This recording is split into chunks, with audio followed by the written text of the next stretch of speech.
वाले हैं labour laws के बारे में। लेबर लॉज होते क्या है और ये कहाँ डिफाइन किए गए हैं और हमारे इंडिया में अभी कितने लेबर लॉज हैं जो हमें गवर्न करते हैं। हमारे इंडिया में जो एम्प्लॉयमेंट कंडीशंस हैं उनको गवर्न करते हैं।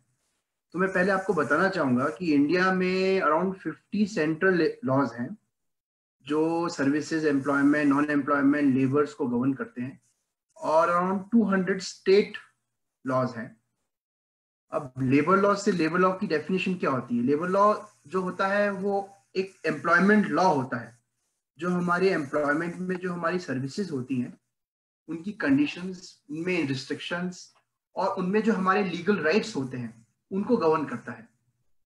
तो जो लेबर रेटिंग लॉज होते हैं ये एम्प्लॉयमेंट जो हमारे इंडिया में है उनके अंदर ये एक इंडस्ट्रियल लॉ भी कहा जाता है और ये डिफाइन करते हैं हमारे rights, obligation as a worker, union members और employers of the work place.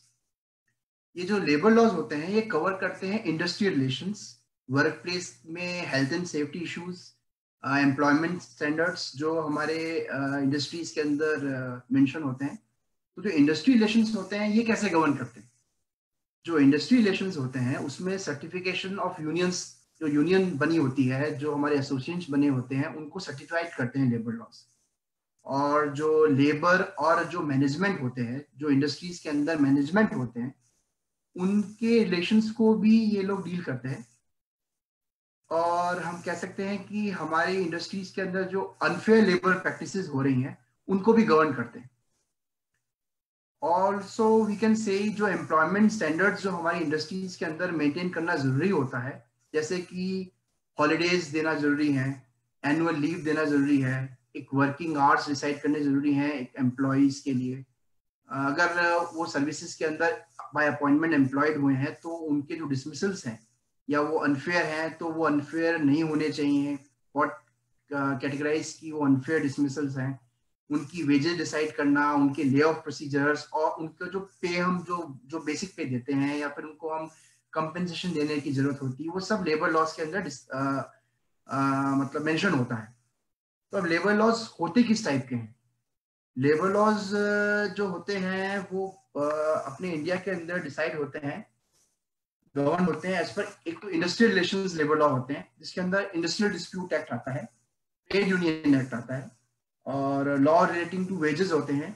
वो मिनिमम वेजेस एक्ट आते हैं और उसके अंदर पेमेंट ऑफ वेजेस एक्ट आता है, पेमेंट ऑफ बोनस एक्ट आता है। हमारे समाज में जो सिक्योरिटी को लेके हम थोड़े घबराए हुए होते हैं तो सोशल सिक्योरिटीज लॉज भी होते हैं जिसके अंदर provident fund miscellaneous provision act आता है, एम्प्लॉयज स्टेट इंश्योरेंस एक्ट आता है, लेबर वेलफेयर फंड एक्ट आता है।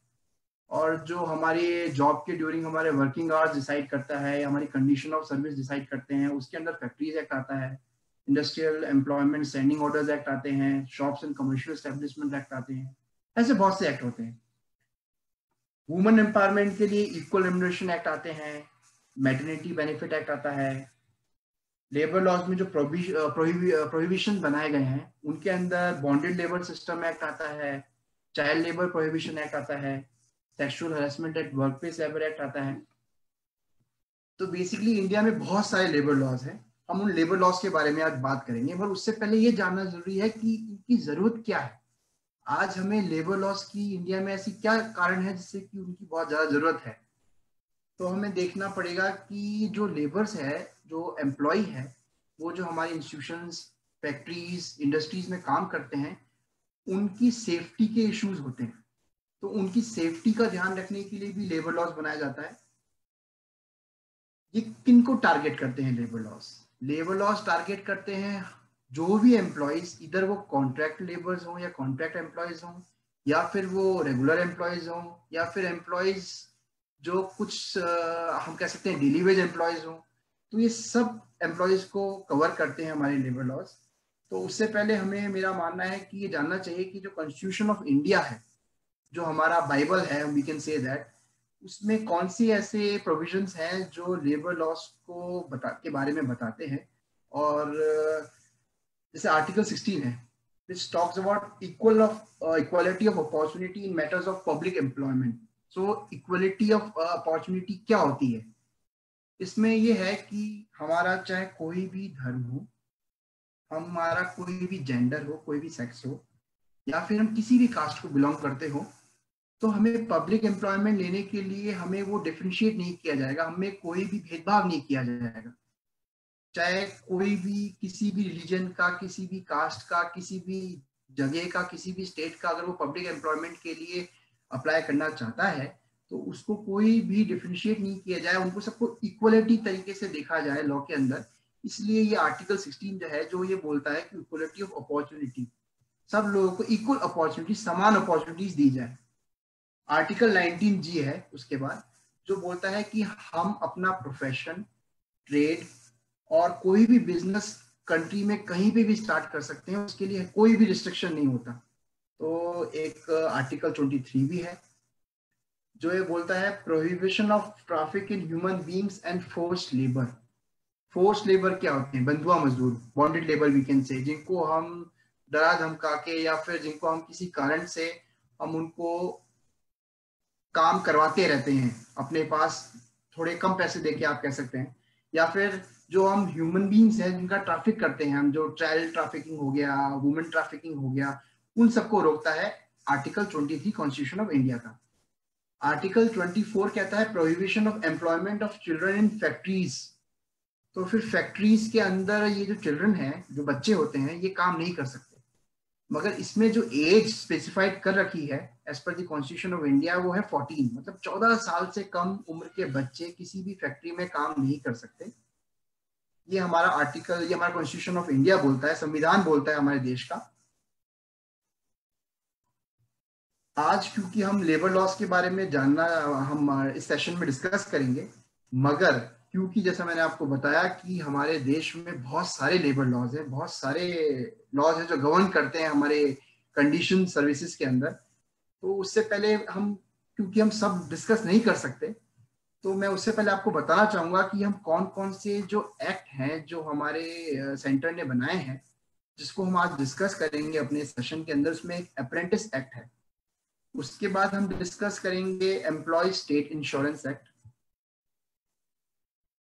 फिर हम डिस्कस करेंगे employees provident fund and miscellaneous provision act, factories act, हम उसके बाद देखेंगे इंडस्ट्रियल डिस्प्यूट एक्ट। उसके बाद हम ये भी डिस्कस करेंगे कि इन एक्ट्स की इंपॉर्टेंस क्या है, और इन एक्ट्स के अंदर क्या, ये कहाँ का एप्लीकेबल है, किन किन पे एप्लीकेबल है, और इसके अंदर क्या ड्यूटीज है एम्प्लॉयर्स की, और क्या रिस्पॉन्सिबिलिटीज है, और क्या ड्यूटीज है एज अ एम्प्लॉय। हम पेमेंट ऑफ ग्रेचुटी एक्ट भी डिस्कस करेंगे आज, हम वर्कमैन कंपनसेशन एक्ट डिस्कस करेंगे,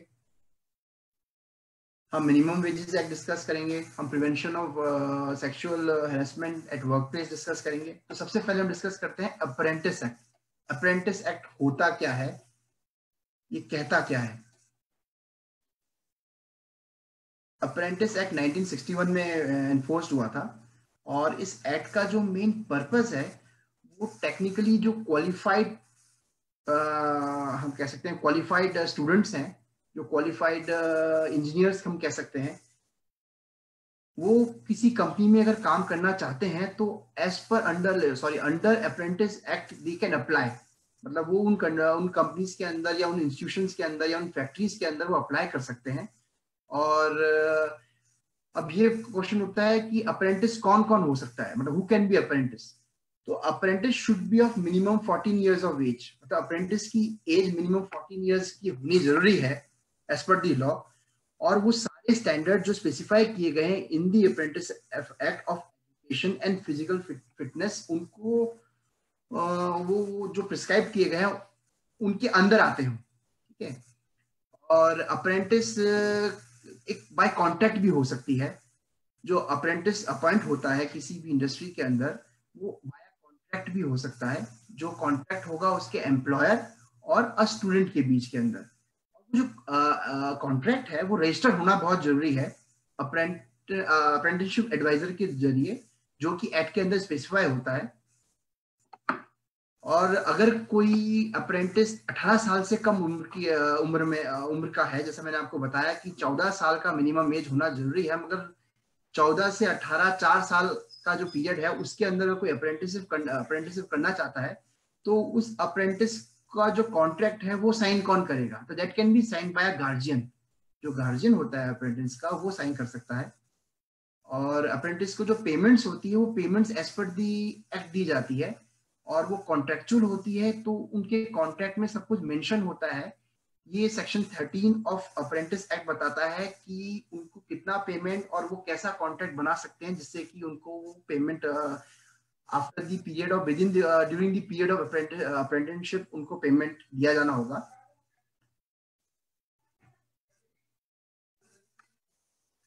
लीगल पोजीशन क्या है? अप्रेंटिस जो होते हैं उनकी लीगल पोजीशन हमारे लॉ के अंदर क्या है, ये जानना बहुत जरूरी है। अप्रेंटिस जो होता है वो वर्कमैन नहीं होता, वो एम्प्लॉय नहीं होता। अप्रेंटिस जैसा नाम कहता है, वो अप्रेंटिस एक ट्रेनी होता है जो किसी इंडस्ट्री या किसी कंपनी या किसी इंस्टीट्यूशन या किसी ऑर्गेनाइजेशन के अंदर कुछ सीखने के लिए ज्वाइन करता है, सीखने के लिए आता है।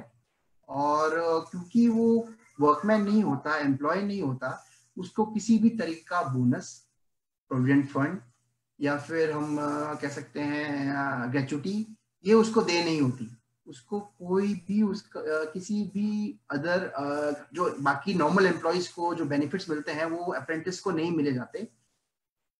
मगर फैक्ट्रीज एक्ट के अंदर कुछ हेल्थ एंड सेफ्टी मेजर्स बताए गए हैं। वो हेल्थ एंड सेफ्टी मेजर्स सारे के सारे एप्लीकेबल होते हैं अप्रेंटिस के ऊपर भी, कि उसको भी एक हेल्दी एनवायरनमेंट मिले काम सीखने के लिए। और क्योंकि उसकी क्योंकि कुछ फैक्ट्रीज जहाँ पे हैजार्डियस काम होता है, जैसे हम बोल सकते हैं कि फैक्ट्री जहाँ पे हम कह सकते हैं हैजार्डियस काम होता है, जो प्रिस्क्राइब होती है as per the law under the factories act, वहां पे उनकी सेफ्टी बनी रहे, वो भी उस फैक्ट्रीज एक्ट के अंदर सारे सेफ्टी मेजर्स के जो लाभ होते हैं वो अप्रेंटिस को मिलते हैं। अप्रेंटिस कंपेंसेशन के लिए भी एंटाइटल होते हैं, जैसे मैंने बताया कि दे आल्सो में seek apprenticeship under any factory which is doing an hazardous work। तो ऐसे में उनको जो कंपेंसेशन होता है वो दे होगा अगर वो during the period of apprenticeship अगर उनको कोई भी प्रॉब्लम होती है। और ये सेक्शन 16 बताता है अप्रेंटिसशिप एक्ट का कि अगर कोई प्रॉब्लम होती है या कोई डिसेबलमेंट होता है उनको during the period of apprenticeship, तो उनको कंपेंसेशन मिलेगा।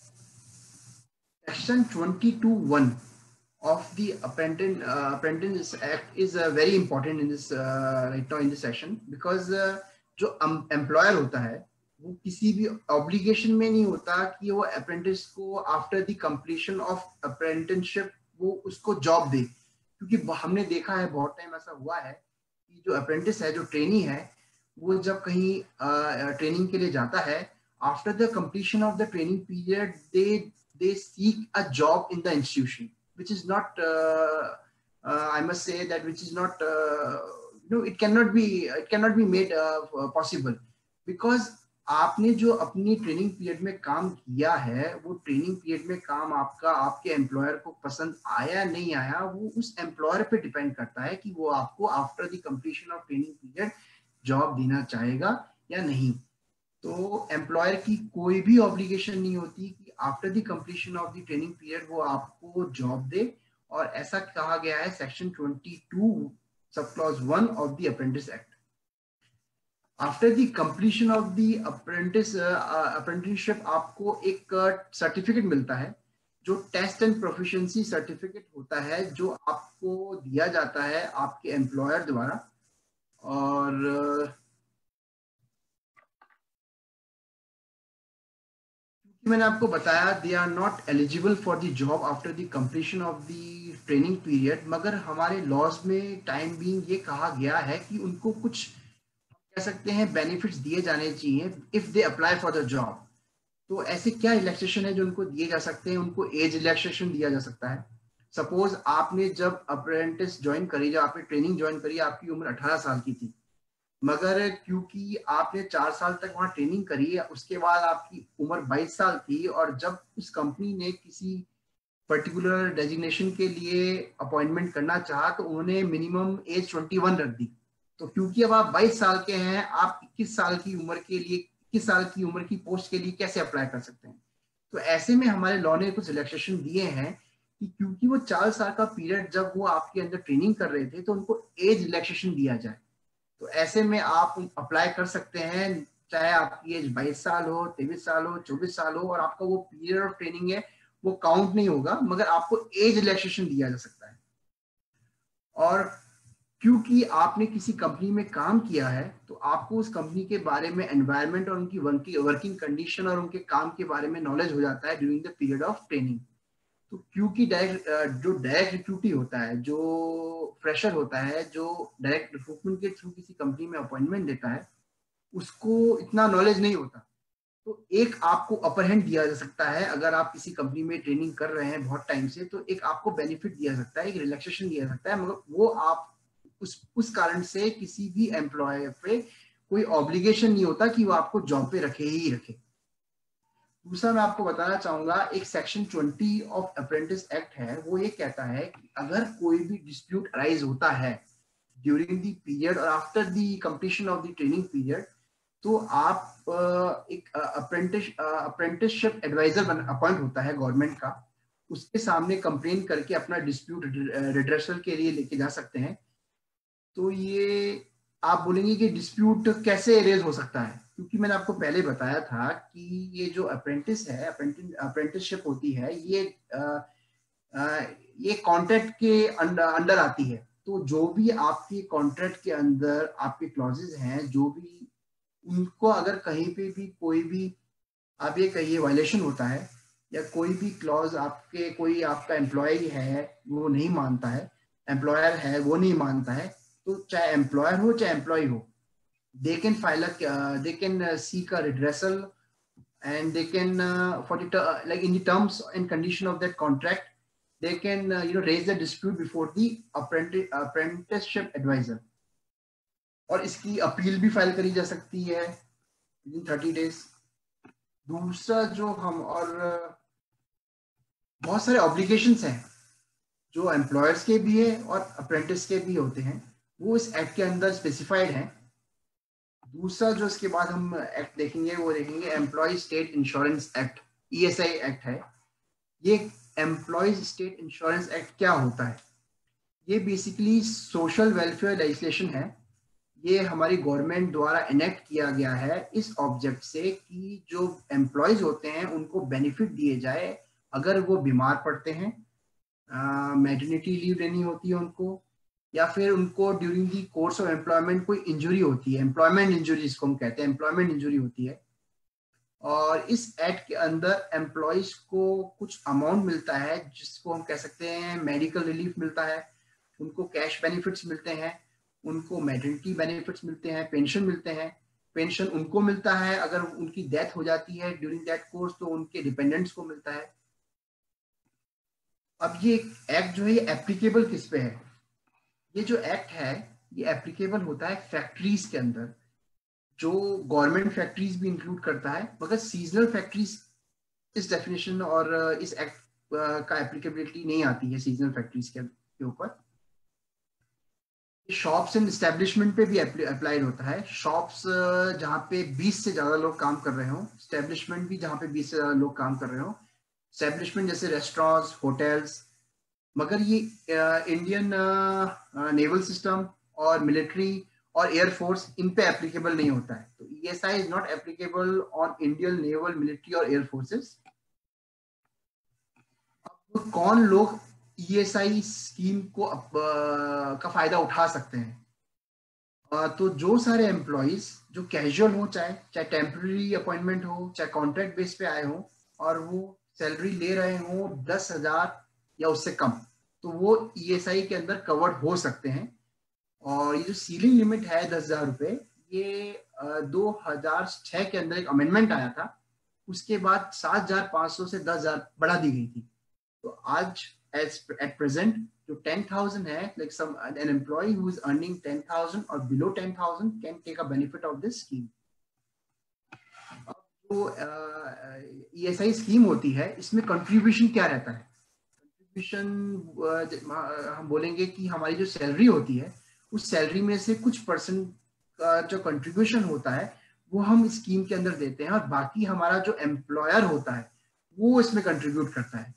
तो एट प्रेजेंट 1.75% का जो आपकी सैलरी का 1.75% होता है उस वो कंट्रीब्यूट करते हैं, आपकी सैलरी में से डिडक्ट होता है, और बाकी 4.75% ऑफ दी वेजेस वो आपका जो एम्प्लॉयर होता है वो कंट्रीब्यूट करता है आपकी सैलरी में। वो आपकी सैलरी में से नहीं जाता, वो एम्प्लॉयर कंट्रीब्यूट करता है आपकी ईएसआई अकाउंट के अंदर। और जो एम्प्लॉइज 50 रुपए दिन से कम, like employees who are earning ₹50 per day, they are excluded from this contribution. So they do not have to make any contribution towards the ESI account. अब इस अकाउंट जो स्कीम होती है, ESI स्कीम होती है, इसके बेनिफिट्स क्या है? मतलब आपको इस ESI scheme, employ state insurance scheme के अंदर क्या बेनिफिट्स मिलेंगे? पहला है मेडिकल बेनिफिट्स। आपको मेडिकल बेनिफिट्स मिलेगा अगर आप during the course of employment अगर आपको कोई बीमारी होती है या फिर कोई इंजरी होती है तो मेडिकल बेनिफिट्स में आपको इन कैश पैसा, फिटनेस बेनिफिट मिलते हैं आपको मैटरनिटी बेनिफिट मिलता है, आपको डिसेबल्ड बेनिफिट मिलता है, और जो भी ऑब्लिगेशंस होते हैं एम्प्लॉयर्स के इन view of this scheme, ESI scheme, वो सारे इस एक्ट के अंदर मेंशन है, प्रिस्क्राइब्ड है। और एम्प्लॉयज इंश्योरेंस कोड बनाया गया है गवर्नमेंट द्वारा, जो ESI एक्ट के अंदर जो भी ड्यूटीज प्रिस्क्राइब है एम्प्लॉयर्स की, एम्प्लॉयज की, और अगर कोई ESI स्कीम नहीं लेता है कोई एम्प्लॉयर, दो the same is applicable on them, तो कोई भी एम्प्लॉय जो है वो ESI code, employees insurance code जो गवर्नमेंट द्वारा बनाए गए हैं, वहां पे अपना ग्रीवेंस है वो लेके जा सकता है। उसके बाद हम डिस्कस करेंगे अपने सेशन में अब employees provident fund and miscellaneous provision act, EPF act जो हम बोलते हैं। EPF क्या होता है? ये जो एक्ट है ये हमें बताता है कि जो प्रोविडेंट फंड है, पेंशन फंड है, और डिपॉजिट्स हम अपने सैलरी में से कटवाते हैं इंश्योरेंस फंड के लिए, वो फैक्ट्रीज और बाकी जो अदर एस्टेब्लिशमेंट है उन सब पे एप्लीकेबल होता है। एस्टेब्लिशमेंट से मेरा मतलब है government bodies also, we can say that जो अदर एस्टेब्लिशमेंट होते हैं जैसे hotel, restaurant, if you worker and they have employed more than 20 employees, ये पूरे इंडिया में एप्लीकेबल है, मगर ये state of Jammu and Kashmir में एप्लीकेबिलिटी नहीं है इस एक्ट की। और इस एक्ट के अंदर आपको क्या बेनिफिट्स मिलते हैं? Employees provident fund and miscellaneous provision act है, इस एक्ट के अंदर आपको क्या बेनिफिट मिलते हैं? पहला बेनिफिट मिलता है आपको एम्प्लॉइज प्रोविडेंट फंड स्कीम। इस स्कीम में अगर आप इसको अवेल करते हैं, इसके बेनिफिट्स को आप चूज करते हैं, तो आपको प्रोविडेंट फंड दिया जाता है। और EPF जो होता है उसका कंट्रीब्यूशन क्या रहता है? तो EPF जो होता है उसका कंट्रीब्यूशन 12% है जो कटता है एम्प्लॉइज की सैलरी से, और बाकी बचा 12% होता है वो एम्प्लॉयर काटता है, और उसका एक सेपरेट अकाउंट बनता है, वो पैसा हर महीने वो सैलरी से काट के उस अकाउंट में डिपॉजिट कर देते हैं, जो after the completion of your service period जो आपको वो EPF अमाउंट आप अवेल कर सकते हो, आप ले सकते हो। और आपको पेंशन स्कीम मिलती है इस एक्ट के अंदर। पेंशन स्कीम के अंदर अगर आप की during the course of employment और after the termination of service और after the attaining the age of superannuation और कंप्लीशन ऑफ सर्विस, आपको एक पेंशन मिला जाता है, एक अमाउंट दिया जाता है इस एक्ट के अंदर। और in case of a death वो अमाउंट आपकी जो डिपेंडेंट है, आपकी फैमिली डिपेंडेंट है, जो वाइफ है, उनको दिया जाता है। जो इसमें डेथ बेनिफिट्स भी दिए जाते हैं EPF के अंदर कि during the course of employment अगर एम्प्लॉय की डेथ हो जाती है तो उसको जो प्रोविडेंट फंड है, जो अमाउंट है, जो अकाउंट बनाया गया था एम्प्लॉयर द्वारा जिसमें उसने हर महीने उसकी सैलरी से काट के और खुद का जो कंट्रीब्यूशन एम्प्लॉयर ने किया है वो फैमिली मेंबर्स को दिया जाता है। तो ये डेथ बेनिफिट भी है एक तरीके से। इस हम एक एक्ट पढ़ेंगे जो सबसे जो बहुत इंपॉर्टेंट एक्ट है, वो है फैक्ट्रीज एक्ट 1948। इस एक्ट का जो ऑब्जेक्टिव है वो ऑब्जेक्टिव ये है कि जो भी फैक्ट्रीज एस्टेब्लिशमेंट के अंदर लोग काम कर रहे होते हैं उनकी सेफ्टी और मेजर्स को ध्यान में रखता है कि उनकी हेल्थ और उनका वेलफेयर बना रहे, और किसी भी वर्कर को during the course of employment उसको जो काम करना होता है, जो डेली प्रॉब्लम्स होती हैं वो ना आए। डेली प्रॉब्लम्स हम बोले जैसे एक फैसिलिटी, ड्रिंकिंग वाटर अवेलेबल हो फ्रेश, अच्छा, वॉशरूम्स हो एस्टेब्लिशमेंट्स के अंदर, ये हम डिस्कस करेंगे पूरा आगे जाके। मगर ये एप्लीकेबल कहाँ कहाँ है, ये जैसा हमने पढ़ा था अभी, हमने जैसा कि हमने डिस्कस किया था हमारे सेशन में कि जो ईएसआई एक्ट था और जो प्रोविडेंट जम्मू एंड कश्मीर में एप्लीकेबल नहीं था, मगर जो फैक्ट्रीज एक्ट है ये जम्मू एंड कश्मीर में भी एप्लीकेबल होता है। और ये कवर करता है सारे मैन्युफैक्चरिंग प्रोसेसेस एस्टेब्लिशमेंट जो फैक्ट्रीज की डेफिनेशन के अंदर आती है। फैक्ट्रीज एक्ट के अंदर फैक्ट्रीज की डेफिनेशन सेक्शन 2M में बताई गई है। और फैक्ट्रीज की डेफिनेशन होती है कि जो भी फैक्ट्री है जहाँ पे मैन्युफैक्चरिंग प्रोसेस चल रहा है, जो बिजली का यूज नहीं ले रही है और 10 या 10 से ज्यादा एम्प्लॉय कर रखे हैं, तो वो फैक्ट्रीज की डेफिनेशन के अंदर आते हैं। और जहाँ फैक्ट्रीज के अंदर मैन्युफैक्चरिंग प्रोसेस हो रहा है और जहाँ पे बिजली का यूज नहीं हो रहा है, वहां पे 20 या 20 से ज्यादा। तो डिफरेंस इसमें ये है कि पावर का यूज, जो पावर है, जो बिजली है, इलेक्ट्रिसिटी यूसेज हो रहा है, वो डिफरेंस है। जहां फैक्ट्रीज में इलेक्ट्रिसिटी यूसेज हो रहा है वहां पे 10 या 10 से ज्यादा लोग फैक्ट्रीज की डेफिनेशन एम्प्लॉयड हैं तो फैक्ट्रीज की डेफिनेशन में आता है और फैक्ट्री को फैक्ट्री रजिस्ट्रेशन करवाना पड़ता है। मगर जहां पे पावर का यूसेज नहीं है, इलेक्ट्रिसिटी का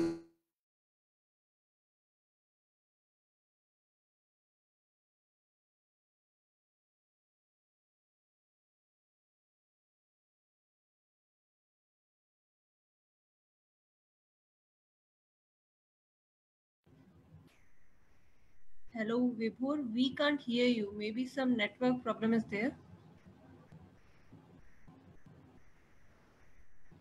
Vibhor, am I audible?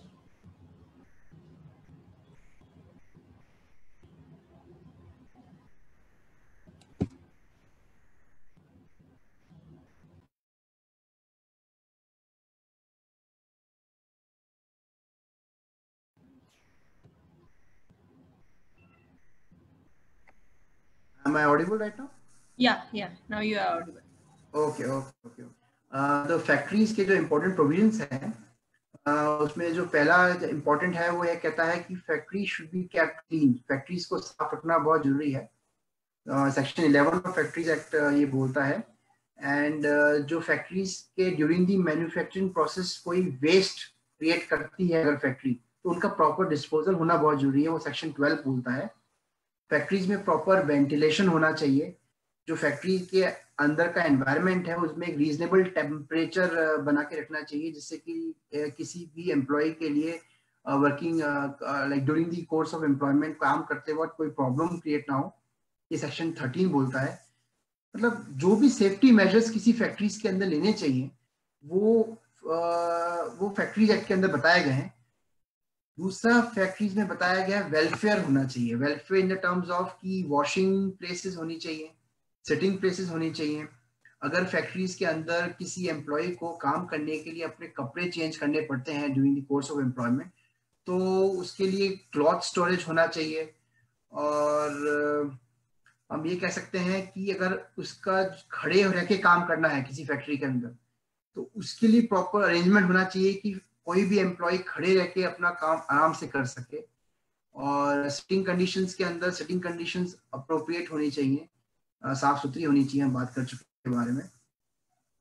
और क्योंकि ये सेफ्टी मेजर्स देखता है फैक्ट्रीज एक्ट, तो ऐसे में जो फर्स्ट एड, अगर during the course of employment किसी एम्प्लॉय को कोई इंजरी हो जाती है, तो ऐसे में फैक्ट्रीज को सारे मेजर्स लेने चाहिए। फर्स्ट एड बॉक्स रखना चाहिए। अगर 500 से ज्यादा एम्प्लॉयज हैं तो एक हम कह सकते हैं सेफ्टी ऑफिसर अपॉइंट करना चाहिए। 1000 से ज्यादा है तो एक एम्बुलेंस खड़ी रखनी चाहिए अपनी फैक्ट्री के अंदर। और तो ये सारे जो सेफ्टी मेजर्स हैं, वेलफेयर मेजर्स हैं, ये सारे के सारे फैक्ट्रीज एक्ट के अंदर मेंशन किए गए हैं। फैक्ट्रीज एक्ट और ये भी बताता है आपको कि आपका वर्किंग आवर्स क्या रहेगा। एक वीक के अंदर 48 आवर्स से ज्यादा मतलब काम नहीं होना चाहिए फैक्ट्री के अंदर। काम से मेरा मतलब है एक एम्प्लॉय 48 आवर्स से ज्यादा किसी हफ्ते में काम नहीं करना चाहिए। और जो वीकली हॉलीडे है वो कंपलसरी है फैक्ट्रीज के अंदर। तो फैक्ट्रीज के अंदर वर्किंग आवर्स बता रखा है, ओवर टाइम वेजेस बता रखे हैं। फैक्ट्रीज के अंदर जो वुमेन है, अगर कोई वुमेन एम्प्लॉयड है तो वुमेन का वर्किंग आवर्स सुबह 6 बजे से शाम के 7 बजे के बीच में ही होना चाहिए।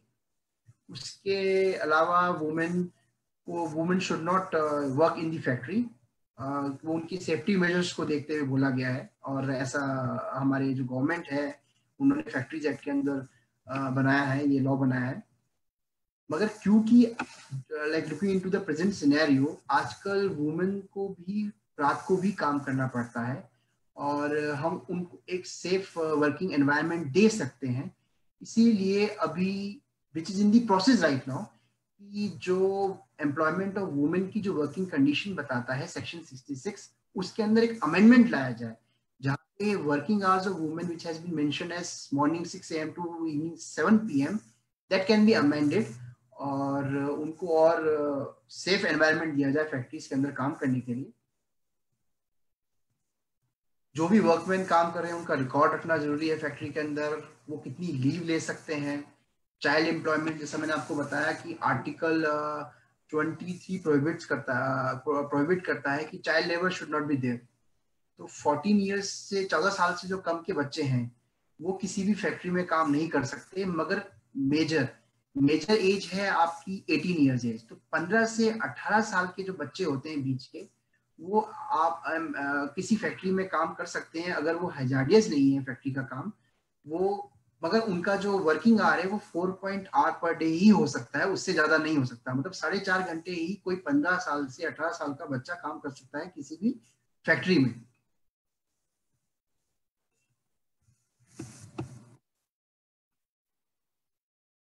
जो हैजार्डियस प्रोसेस होता है, जैसे मैंने आपको बताया, बहुत सारी फैक्ट्रीज होती हैं वो हैजार्डियस काम करती हैं, जहाँ पे केमिकल्स बनाने का, पेंट जो पेंट बना रही हैं।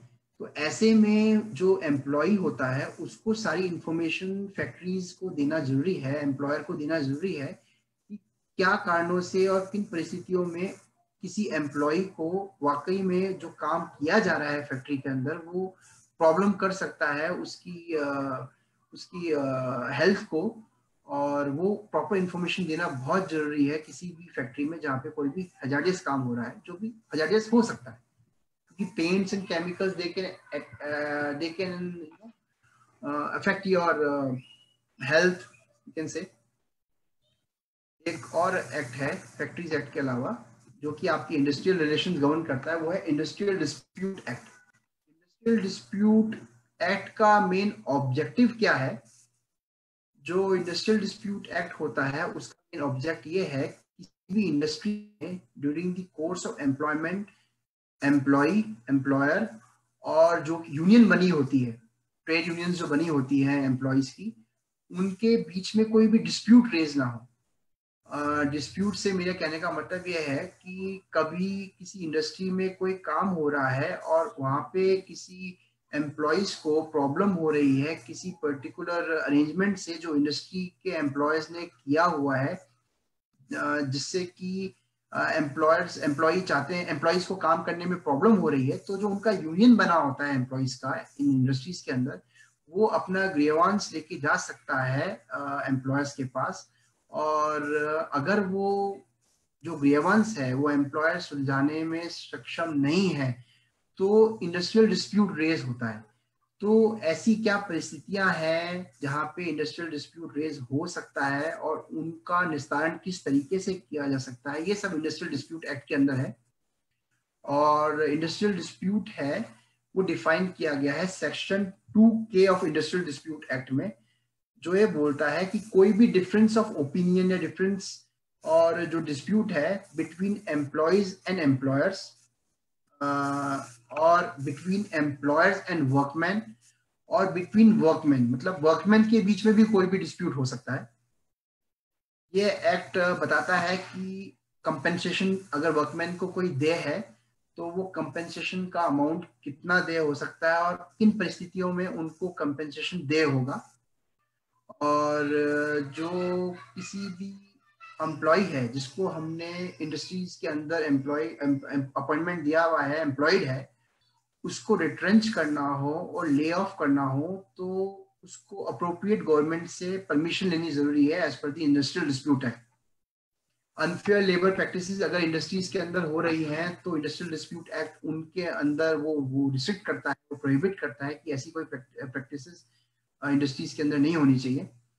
ये इंडस्ट्रियल डिस्प्यूट एक्ट एप्लीकेबल पूरे इंडिया में होता है और ये सारी इंडस्ट्रीज में होता है जो बिजनेस कर रही हैं, ट्रेड कर रही हैं, मैन्युफैक्चर कर रही हैं और डिस्ट्रीब्यूशन कर रही हैं गुड्स एंड सर्विसेज का, respective of number of workman employed दे रही हैं।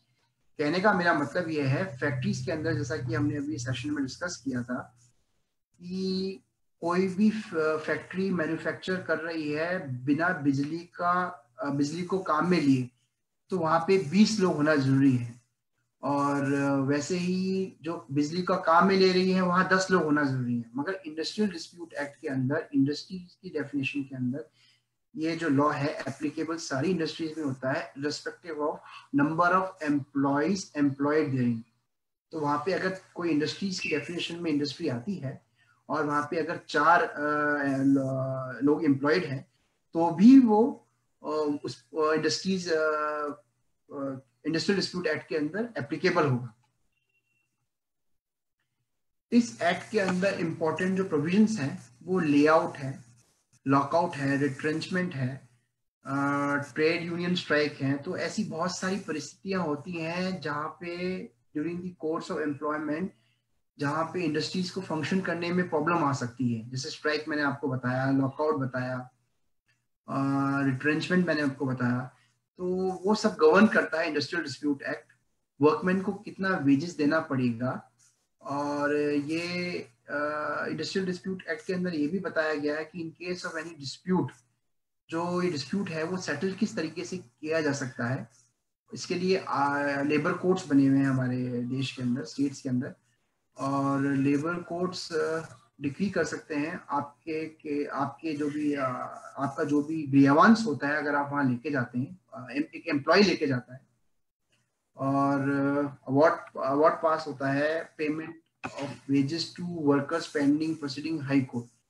इसमें यह है कि अगर आपका कोई भी केस है वो हाई कोर्ट में चल रहा हो तो आपको एक सेक्शन 17A के अंदर एक आपको एक नॉमिनल सब्सिडेंस अलाउंस दिया जाता है, जिससे कि आप अपनी लाइफ का लाइवलीहुड, लाइक आप अपने जो बेसिक नेसेसिटीज होती हैं, खाने पीना रहना, उनको पा सके उस सैलरी द्वारा, उस अलाउंस द्वारा। और इंडस्ट्रियल डिस्प्यूट एक्ट के अंदर एक सेक्शन 25F है, वो ये कहता है कि जो रिट्रेंचमेंट होता है किसी भी एम्प्लॉय का, रिट्रेंचमेंट क्या होता है पहली बात रिट्रेंचमेंट आपको सर्विस से निकाला जाना। तो सर्विस से निकाला जाना क्या होता है, जैसे कि कोई एम्प्लॉय है वो किसी इंडस्ट्री में काम कर रहा है मगर उसका superannuation after the attaining age of superannuation which is 3 years उसकी सर्विसेज टर्मिनेट हो जाती हैं। मगर और आपकी सर्विसेज टर्मिनेट हो सकती है रिमूवल से, डिसमिसल से, मगर इन किसी कारणों के अलावा अगर आपकी सर्विसेज को खत्म किया जाता है, टर्मिनेट किया जाता है बाय एन एम्प्लॉय, वो रिट्रेंचमेंट की डेफिनेशन के अंदर आता है। और कोई एम्प्लॉय जिसको रिट्रेंच किया जाता है, जिसको बिना किसी कारणों से कंपनी से निकालने के लिए कहा जाता है, तो उसको 1 महीने का नोटिस देना बहुत जरूरी होता है, और 15 दिन की, एक साल में 15 दिन की सैलरी देना जरूरी होता है as per section 25 of industrial dispute act. उसके बाद ही आप किसी एम्प्लॉय को बाय गिविंग प्रॉपर रीजंस और आप वो निकाल सकते हैं। अदरवाइज इंडस्ट्रियल डिस्प्यूट एक्ट कहता है कि ऐसा कोई डिसमिसल, ऐसा कोई रिट्रेंचमेंट जहां पे प्रॉपर नोटिस नहीं दिया गया हो, जहां पे 15 दिन का नोटिस नहीं, 15 दिन की सैलरी नहीं दी गई हो, वो रिट्रेंचमेंट गलत होता है। ऐसी स्थिति में एम्प्लॉयर को वापस से उस एम्प्लॉय को जॉब में, सर्विस में रखना पड़ता है, और उसको लेबर कोड कंपेंसेशन भी दे सकता है अगर वो सर्विसेज के अंदर वापस से लिए जाने योग्य नहीं है।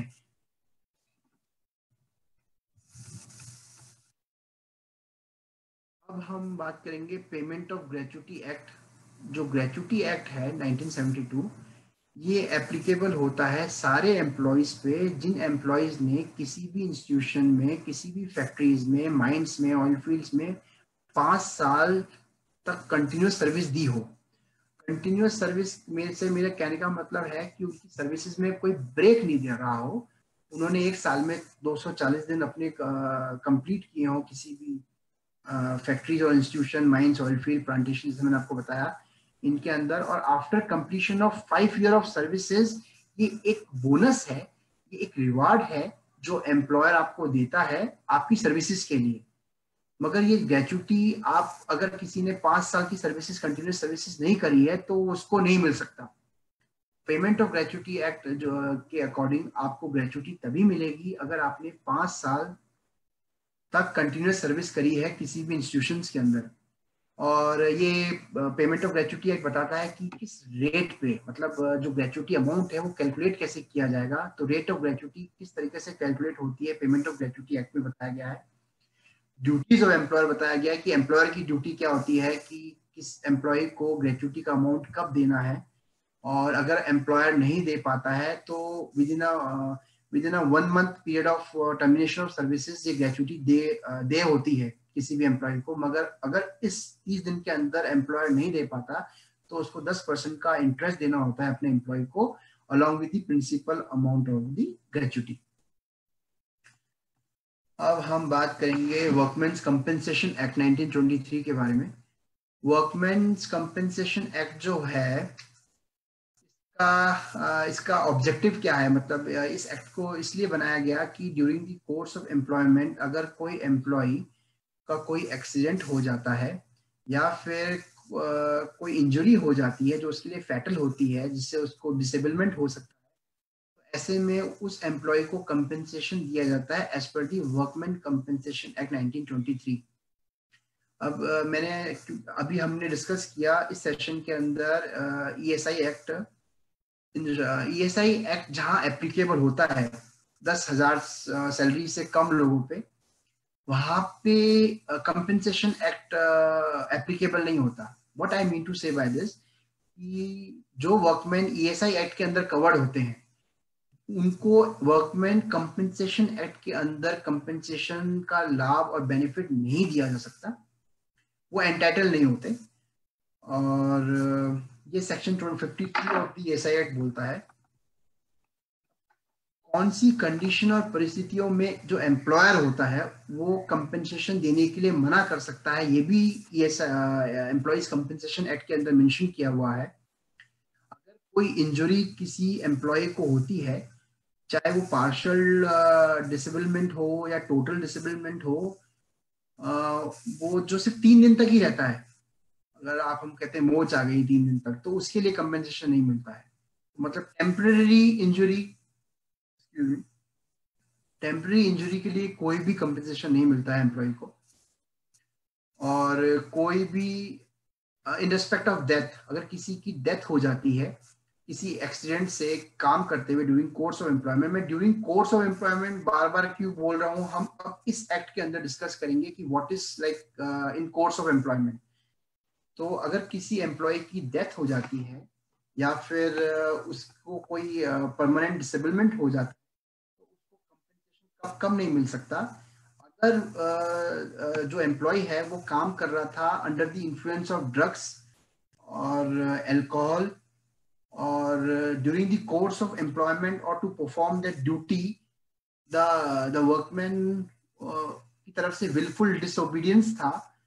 डिसोबीडियंस से मेरे कहने का मतलब है वर्कर की तरफ से किसी इंस्ट्रक्शन को उसने फॉलो नहीं किया जो एम्प्लॉयर की तरफ से कहा गया था कि फॉलो करना जरूरी है। तो ऐसे डिसोबीडियंस, विलफुल डिसोबीडियंस में बार बार बोल रहा हूँ क्योंकि अगर नेग्लिजेंट है और वो ड्यूरिंग कोर्स ऑफ एम्प्लॉयमेंट है तो कंपेंसेशन देना पड़ेगा। अब मगर वर्कर का विलफुल डिसोबीडियंस है किसी इंस्ट्रक्शन को मानने पर, तो कंपेंसेशन देना नहीं होगा।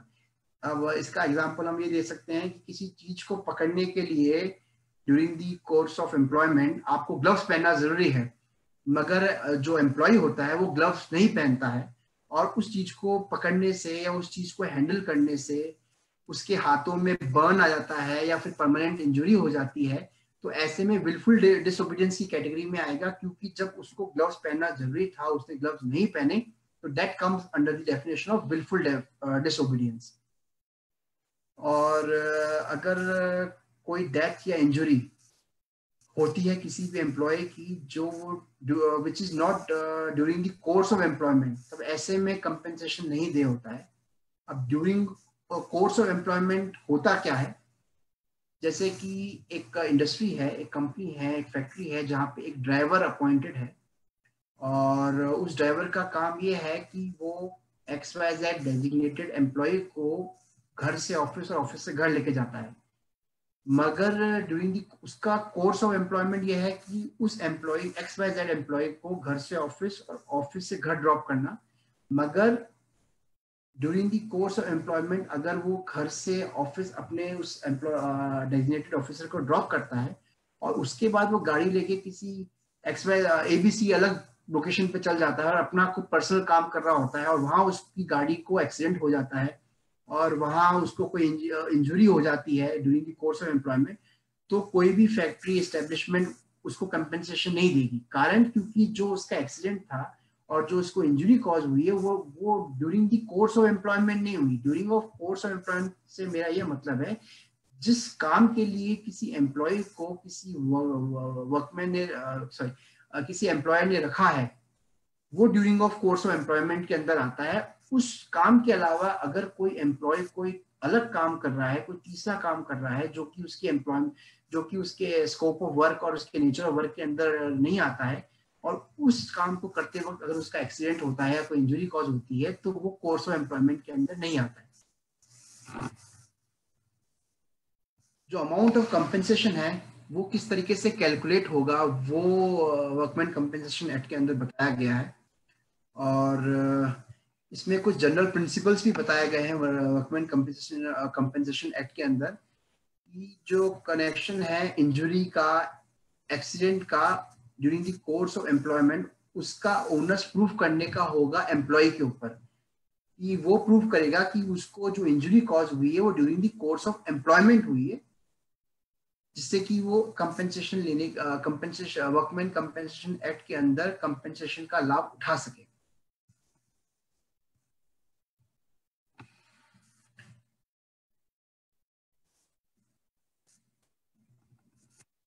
वर्कमैन कंपेंसेशन एक्ट के अंदर एम्प्लॉयर्स का फॉल्ट इमेटेरियल है, मतलब कि अगर एम्प्लॉयर्स ने कोई गलती नहीं करी तो एम्प्लॉय ने प्रॉपर इंस्ट्रक्शन दिए अपने एम्प्लॉय को और एम्प्लॉय ड्यूरिंग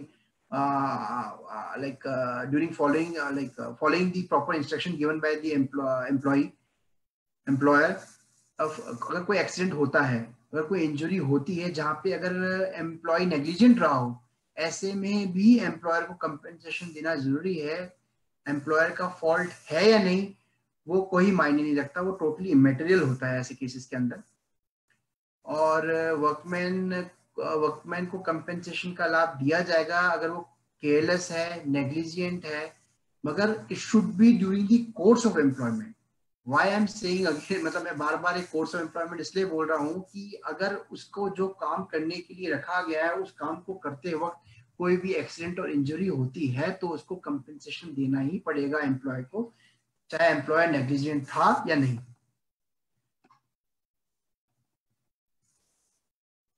जो पेमेंट होता है कंपेंसेशन का वो कमिश्नर के थ्रू होता है और कमिश्नर अपॉइंट होता है गवर्नमेंट के द्वारा, और जो चेक है कंपेंसेशन का वो कमिश्नर को दिया जाता है। कमिश्नर उसका पेमेंट सुनिश्चित करता है कि उसका पेमेंट टाइमली हो जाए, जो भी एग्रीड है, जो भी इस कंपेंसेशन का लाभ मिलने का पात्र है। अब हम डिस्कस करेंगे मिनिमम वेजेस एक्ट। एक्चुअली इसमें लेबर लॉज में बहुत सारे एक्ट्स हैं और जो सारे एक्ट्स हैं वो एक्ट्स अपने आप में सब बहुत डिटेल्ड हैं। वो ड्यूटीज बताते हैं, वो आपकी पेनल्टीज बताते हैं इन केस एम्प्लॉयर या एम्प्लॉयज ने वो ड्यूटीज या रिस्पॉन्सिबिलिटीज को फॉलो नहीं किया हो।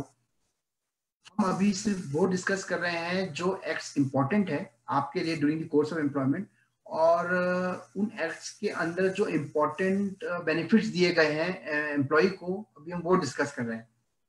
तो उसके बाद एक एक्ट है minimum wages act. Minimum wages act 1948 ये कहता है कि हर एम्प्लॉय को एक प्रिस्क्राइब्ड फिक्स्ड मिनिमम वेज मिलना जरूरी होता है, चाहे वो कोई सा भी काम कर रहा हो।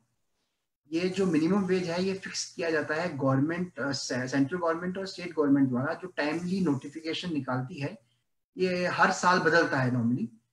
और क्या फैक्टर्स हैं जो गवर्नमेंट सोचती है मिनिमम वेज डिसाइड करने के लिए, वो इस एक्ट के अंदर बताया गया है। और जो मिनिमम वेज है वो किस तरीके से दी जाती है वो भी इस एक्ट के अंदर बताया हुआ है। जैसे मिनिमम वेज में भी फिक्स एट टाइम रेट। कोई एम्प्लॉय 1 घंटे काम कर रहा है एक दिन के अंदर, या 4 घंटे काम कर रहा है, तो पर आवर उसको कितना वेज देना होगा, टाइम रेट के अकॉर्डिंगली डिसाइड किया सकता है।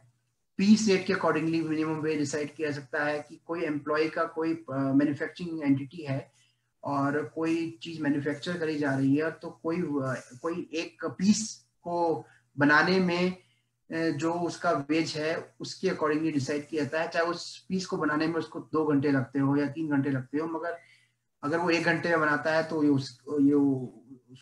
उसको ज्यादा पेमेंट मिलेगा। मगर उस पीस को बनाने के लिए भी एक निर्धारण तरीका हो सकता है पेमेंट ऑफ मिनिमम वेजेस के अंदर। और गारंटेड टाइम रेट भी होता है, ओवर टाइम रेट भी होता है कि अगर आप ज्यादा काम कर रहे हैं तो मिनिमम वेज के अंदर उसका ओवर टाइम रेट का भी एक फैक्टर है जो कंसिडर किया जाता है। ये जो मिनिमम वेज रेट है ये फिक्स की जाती है डिफरेंट शेड्यूल एम्प्लॉयमेंट्स के, different works in the same employment, adult, adolescent, children की। जो भी एम्प्लॉय है वो एम्प्लॉय का एज सबका अलग अलग होता है। अगर कोई चिल्ड्रन, कोई बच्चा, कोई जो 15 साल से 18 साल की उम्र के बीच का हो और वो कोई काम कर रहा हो, तो उस काम को करने के लिए उसका मिनिमम वेज डिफर कर सकता है जो किससे, एक मेजर व्यक्ति से जो 18 साल की उम्र से ज्यादा है। एक आदमी का मिनिमम वेज डिफर कर सकता है एक वुमन से जो सेम ही काम कर रहे हो, मगर क्योंकि उनका काम करने की सक्षमता सबकी अलग अलग होती है, तो वो सारे फैक्टर्स भी कंसिडर किए जाते हैं at the time of fixation of minimum wages by the government.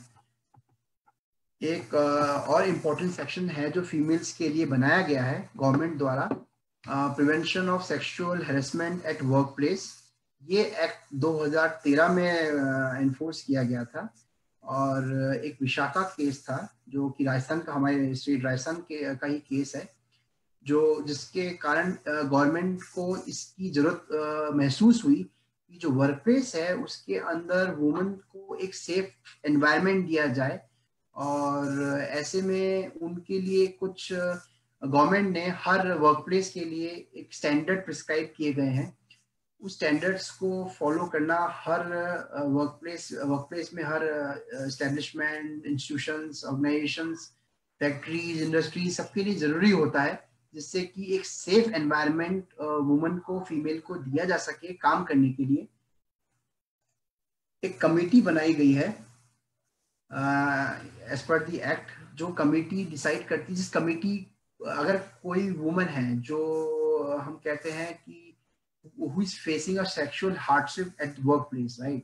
तो वो अप्रोच कर सकती है उस कमिटी को और अपनी जो भी प्रॉब्लम है during the course of employment at work place वो बता सकती हैं कि ये प्रॉब्लम है जो हमें हो रही है। और इस कमिटी का काम होता है कि वो जो वुमन फेस कर रही है वो ना करे, और जो एलिज्ड एम्प्लॉय है जो वुमेन को लाइक सेक्सुअली हैरेस कर रहा है उसको पनिशमेंट मिल सके, वो कमेटी का काम होता है। वो कमेटी में एक प्रिजाइडिंग ऑफिसर अपॉइंट किया जाता है एज पर दी एक्ट। वो सीनियर वुमन होती है, कोई सीनियर फीमेल एम्प्लॉय होती है from the work place itself. और 2 मेंबर्स और होते हैं जो कमिटी जो कि मेल भी हो सकते हैं, but they should be committed to the cause of woman. मतलब उनका इंटेंशन होना चाहिए कि ड्यूरिंग दी कि उनका इंटेंशन होना बहुत जरूरी है कि वो एक सेफ और हेल्थी एनवायरनमेंट चाहते हो वर्क प्लेस के अंदर वुमेन के प्रति। एक और मेंबर होता है जो एनजीओ से अपॉइंट किया जाता है, जो वुमेन्स ऑर्गेनाइजेशन से लिया जाता है। तो टोटल 4 मेंबर होते हैं। एक सीनियर वुमन मेंबर होती है, 2 डिफरेंट मेंबर होते हैं, and then 1 more member who is appointed from an NGO. तो 4 लोगों की कमेटी होती है, इंटरनल कमेटी होती है, जिसको आप, जो वुमन है, जो फीमेल एम्प्लॉय है, वो अपनी ग्रीवेंस रिड्रेसल के लिए उनको कंप्लेन कर सकती है इन रिटर्न। और इंटरनल कमेटी का काम होता है कि वो उस कंप्लेंट को सुने, समझे, और कोई इन्वेस्टिगेशन हो तो वो करे और उसका प्रॉपर एड्रेसल किया जाए। लेबर लॉज हमारे देश में बहुत सारे हैं, पर जो मेन लेबर लॉज थे वो अभी हमने डिस्कस किए सेशन के अंदर। मैं जानता हूं कि क्योंकि बहुत ज्यादा ये एक बल्कि सारे हर एक लॉ अपने आप में कंप्लीट गाइडलाइंस और कंप्लीट मेजर्स और कंप्लीट चीज बताते हैं, तो ऐसे में सब कुछ बताना इस सेशन में पॉसिबल नहीं है जो 1 घंटे का समय है। मगर अगर आपका कोई भी क्वेश्चन है तो क्वेश्चन आप मुझे बता सकते हैं और हम उस क्वेश्चन को सॉल्व करने की कोशिश करेंगे कि आपकी प्रॉब्लम क्या है, मतलब आप क्या चाहते हैं और आप क्या सोचते हैं कि क्या करना चाहिए। तो अगर किसी का क्वेश्चन है तो I can take it right now, we still have some time left. Okay, so Vibhor, we have some questions. Yes One please. student asked कि अगर किसी के घर पर कोई टिफिन सेंटर सर्विसेज का बिजनेस है जी एंड बिल्कुल। सर्विस में 10 से 12 लोग एम्प्लॉयड हैं, तो क्या वो फैक्ट्री एक्ट के अंदर आएगा कि नहीं आएगा? नहीं, जैसा कि मैंने आपको फैक्ट्रीज एक्ट के बारे में बताया था कि फैक्ट्रीज एक्ट के अंदर ये टिफिन सेंटर नहीं आएगा, क्योंकि फैक्ट्रीज एक्ट के अंदर कोई मैन्युफैक्चर प्रोसेस होना चाहिए। अगर बिजली का प्रयोग नहीं हो रहा है तो उसमें 20 लोग होना जरूरी है, क्योंकि टिफिन सेंटर के अंदर बिजली का कोई प्रयोग नहीं होता है किसी भी चीज को बनाने के लिए, तो ये फैक्ट्रीज एक्ट के अंदर नहीं आएगा। और ये मैन्युफैक्चर ये tiffin centre is more of an establishment, not a factory, as per the factories act itself. तो ये शॉप्स एंड एस्टेब्लिशमेंट एक्ट के अंदर आएगा, ना कि फैक्ट्रीज एक्ट के अंदर आएगा। Okay. There's one more question. One student wants to know कि EPF डिडक्शन के लिए मिनिमम सैलरी कितनी होनी चाहिए, और क्या हमें EPF पे इंटरेस्ट भी प्रोवाइड होता है कुछ गवर्नमेंट की तरफ से? जी हाँ, ईपीएफ पे आपको जो भी कंट्रीब्यूशन, जैसा कि मैंने आपको बताया, एम्प्लॉय प्रोविडेंट फंड के अंदर जो आपकी सैलरी होती है, उस सैलरी के अंदर 12% एम्प्लॉय की सैलरी से और 12% एम्प्लॉयर देता है। उस लाइक जो ईपीएफ पेमेंट होता है वो after the completion of service होता है। जब सर्विस पीरियड आप जो सर्विस टेन्योर है आपका जो खत्म हो जाता है उसके बाद दे होता है। तो ऐसे में उस अकाउंट का जो भी इंटरेस्ट अक्यूमुलेट हुआ है ड्यूरिंग द कोर्स, वो इंटरेस्ट भी एम्प्लॉय को मिलता है after the completion of service. Okay. And one more question is there. A student is asking कि अप्रेंटिस एक्ट जो आपने बताया उसके जी जी। अंदर सर्टिफिकेट्स की बात होती है कि in the end certificate provide होता है। In the case if employer denies कि वो सर्टिफिकेट नहीं देंगे तो क्या हम्म। कर सकते हैं स्टूडेंट? अगर किसी स्टूडेंट ने प्रॉपर कॉन्ट्रैक्ट के थ्रू किसी भी इंस्टीट्यूशंस के अंदर ट्रेनिंग ली है, तो जैसा मैंने आपको बताया, गवर्नमेंट अपॉइंट करती है एडवाइजर, अप्रेंटिसशिप एडवाइजर। जो अप्रेंटिसशिप एडवाइजर होता है उसके सामने वो कंप्लेन लेके जा सकते हैं, और अगर वो ये अप्रेंटिस जो एडवाइजर अपॉइंट होता है गवर्नमेंट से, अगर वो ये पाता है कि जो स्टूडेंट है उसने एक प्रॉपर वैलिड एनफोर्सेबल कॉन्ट्रैक्ट के थ्रू उसने ट्रेनिंग करी है और उसका जो ट्रेनिंग पीरियड है वो खत्म हो चुका है एज पर कॉन्ट्रैक्ट, और during the period of training ऐसा कोई मिसकंडक्ट नहीं पाया गया है, तो एम्प्लॉयर को उस ट्रेनिंग को सर्टिफिकेट देना जरूरी बन जाता है। और जो एडवाइजर अपॉइंट होता है वो ऐसा ऑर्डर कर सकता है जिसके बाध्य बना कर सकता है एम्प्लॉयर को कि उसको सर्टिफिकेट दे अपने ट्रेनिंग को। Okay. And one more question कि एक स्टूडेंट पूछ रही है ईएसआई एक्ट और वर्कमैन कंपनसेशन एक्ट में मेजर डिफरेंस क्या होता है? ओके, जैसा कि मैंने आपको बताया कि जो ईएसआई एक्ट है, इंश्योरेंस स्कीम एक्ट होता है, वो कंपनसेशन एक्ट जहाँ एप्लीकेबल है वहाँ ईएसआई एक्ट एप्लीकेबल नहीं होता। तो जो एम्प्लॉय है वो दोनों में से एक ही स्कीम को अवेल कर सकता है। और ईएसआई एक्ट का मेजर डिफरेंस ये है कि ESI can be avail only by an employee who is earning less than 10,000 rupees, मगर workman compensation act is applicable to everybody. So somebody who has opted for the ESI scheme cannot avail the benefit given under the Workmen Compensation Act.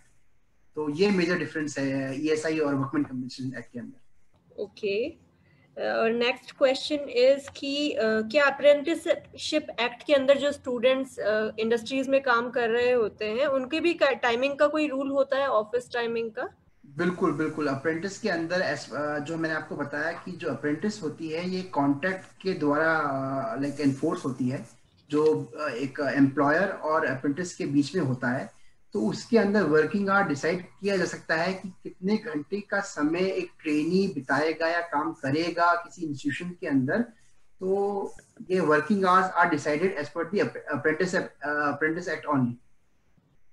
तो जो आप बता रहे हैं कि उनका जो वर्किंग आवर डिसाइड होना जरूरी है, तो ये जरूरी है। और ये कितना होना चाहिए ये डिपेंड करता है कॉन्ट्रैक्ट के अंदर। Okay, there is one more question कि अगर कोई एम्प्लॉय किसी फैक्ट्री में काम कर रहा है, मे बी वो इलेक्ट्रॉनिक डिवाइसेस बनाने वाली फैक्ट्री है, मीटर्स वगैरह वाली, एंड वो ओवर टाइम में काम कर रहा है और उस टाइम कुछ एक्सीडेंट हो जाता है, सो वो भी क्या कंपनसेशन वाले एक्ट के अंदर आएगा? जी हाँ, बिल्कुल आएगा। अगर कोई एम्प्लॉय ओवर टाइम कर रहा है तो उसको ओवर टाइम बोनस भी दिया जाएगा, जो कि फैक्ट्रीज एक्ट के अंदर प्रिस्क्राइब्ड है। और क्योंकि वो during the course of employment उसको कोई एक्सीडेंट या इंजरी, फैटल इंजरी या डिसेबलमेंट हुआ है, तो इसलिए उसको वो कंपनसेशन क्लेम करने का अधिकारी है। Okay, there's one last question from the students कि वुमेन और मैन की जो सैलरी में डिफरेंस होता है फॉर द सेम टास्क, अगर वो सेम काम कर रहे हैं, सो क्या ये गवर्नमेंट नॉर्म्स या रूल्स में आता है या फिर ये इंडस्ट्रीज में सेल्फ डिफाइंड है? देखिए, ये एक बहुत बड़ा टॉपिक है इन इटसेल्फ। जैसा कि मैंने आपको बताया कि आर्टिकल 16 बोलता है कि there should be equal opportunity of employment. तो जो राइट टू इक्वलिटी है कॉन्स्टिट्यूशन ऑफ इंडिया, वो ये भी बोलता है कि equality must be among equals. तो कहने का मतलब ये है कि equality among man should be there and equality among women should be there. तो वुमेन एंड मैन को एक अलग क्लासिफिकेशन में डाला गया है। तो अगर किसी आदमी की सैलरी ज्यादा है और किसी फीमेल की सैलरी उसी काम के लिए कम है, तो ऐसे में क्योंकि जो कंपनी है, जो फैक्ट्री है, वो they are taking care of equality among equals, तो वो कोई ग्रीवांस रेज नहीं कर सकते। ये वुमेन पे है कि वो during the joining the establishment of the factory वो अपनी सैलरी बढ़ाने की बात कर सकते हैं बाय गिविंग द एग्जांपल कि इसी सेम काम के लिए किसी और आदमी को उससे ज्यादा पैसा मिल रहा है। Okay, there is one more question from the student. Komal, her name is Komal. She is asking कि if we are ever cheated in online jobs or do not get salary even after work, तो ऐसा कोई law है जिसके under में ये चीज आती हो? नहीं, ऐसा कोई लॉ नहीं है, क्योंकि जो आपने पहली चीज बोली ऑनलाइन जॉब, जो जॉब होती है वो गवर्न होती है आपके अपॉइंटमेंट लेटर से, आपकी कंडीशन से, जो अपॉइंटमेंट लेटर के अंदर प्रिस्क्राइब होती है, मेंशन होती है। ऑनलाइन जॉब आज हम जानते हैं ये आईटी के लाइक इंफॉर्मेशन जो टेक्नोलॉजी हमारे में जो गूगल करते हैं, इसमें बहुत सारी ऑनलाइन जॉब्स फेक होती है। वहाँ कोई अपॉइंटमेंट लेटर नहीं दिया जाता किसी भी एम्प्लॉय को। तो क्योंकि ऐसे में आपको कोई अपॉइंटमेंट लेटर नहीं है, तो ऐसे में आप कोई भी अपनी ग्रेवांश जो है वो किसी भी कोर्ट के सामने लेके नहीं जा सकते, क्योंकि आप उस ऑनलाइन जॉब को करने के लिए किसी भी इंस्टीट्यूशन या किसी भी एस्टेब्लिशमेंट द्वारा अपॉइंट ही नहीं हुए हो। अगर आपने वो काम किया है तो आप उनसे सिर्फ रिक्वेस्ट ही कर सकते हो पैसे मांगने का, विदाउट एनी अपॉइंटमेंट लेटर। अगर अपॉइंटमेंट लेटर है आपका तो yes, you can definitely go under the specific relief act and try to get the remuneration under the law. Okay, I think we are done with the questions. Thank you so much for Vibhor for taking such a wonderful session. कोई last message students के लिए regarding their career या फिर कुछ laws and norms के according? Laws norms के accordingly मैं career के अकॉर्डिंग अगर कोई मैसेज देना चाहूँगा तो वही देना चाहूँगा कि अगर आप कोई जॉब करना चाहते हैं या जॉब करते हैं किसी भी इंस्टीट्यूशन या फैक्ट्री के अंदर, तो आप जैसा भी मैंने आपको बताया एक क्वेश्चन का आंसर देते हुए कि आपके पास एक अपॉइंटमेंट लेटर होना बहुत जरूरी है। बहुत सारे लोग कोई जॉब करते हैं मगर उनका कोई अपॉइंटमेंट लेटर नहीं होता, तो ऐसे में वो प्रूफ नहीं कर पाते कि उनका किसी इस्टेब्लिशमेंट या किसी फैक्ट्री के अंदर काम कर रहे हैं। तो फर्स्ट ऑफ ऑल आपका अपॉइंटमेंट लेटर होना आपके पास बहुत जरूरी है, और आपकी जो सर्विसेज हैं वो गवर्न उस अपॉइंटमेंट लेटर के थ्रू ही होंगी। उस अपॉइंटमेंट लेटर में सब लिखा जाता है कि आप जो काम कर रहे हैं वो एस्टेब्लिशमेंट क्या फैक्ट्रीज के अंदर आता है, क्या इंडस्ट्रीज के अंदर आता है। तो अगर इंडस्ट्रीज के अंदर आता है तो इंडस्ट्रीज के अंदर जो भी मैंने आपको बताया जैसा कि जो भी ड्यूटीज हैं, रिस्पॉन्सिबिलिटीज हैं, जो भी चीजें गवर्न होती हैं, आप उन सबसे गवर्न करते हैं, आप उन सबका बेनिफिट उठा सकते हैं। मगर अगर वो फैक्ट्रीज के अंदर आता है तो आप फैक्ट्रीज में जो दिए गए लाभ हैं और किसी एम्प्लॉय को मिले उन सबका बेनिफिट उठा सकते हैं। मगर आपका अपॉइंटमेंट लेटर होना बहुत जरूरी है ऐसी चीजों। Okay, so this is important thing. अगर आपको गवर्नमेंट की किसी भी रूल या नॉर्म्स का ध्यान रखना है तो initially appointment letter is mandatory. Very very important, not only government institutions, अगर कोई प्राइवेट इंस्टीट्यूशन है तो वहाँ पे भी